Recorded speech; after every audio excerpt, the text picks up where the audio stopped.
জাহান্নাম কেমন হবে আল্লাহ তাআলা বলছেন 30 নম্বর পারা সূরাতুন নাবা।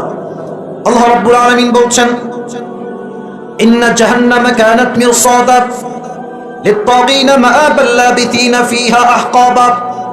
এই জাহান্নাম হবে বিশাল লম্বা একটা ঘাটির মতো।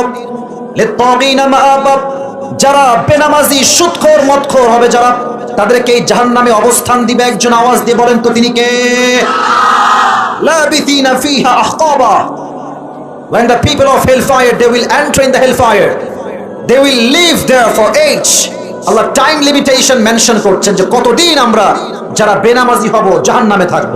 আল্লাহ টাইম বলছেন, যুগের পরে যুগ, যুগের পরে যুগ জাহান্নামীরা জাহান্নামে বসবাস করবে। এদের খাবার হবে কেমন? লা ইয়াযুকুনা ফিহা বারদা ওয়ালা শারাবা। কোনো খাবারই থাকবে না, কোনো পানি থাকবে না। যখন তারা প্রচন্ড ক্ষুধার্ত হবে, আল্লাহ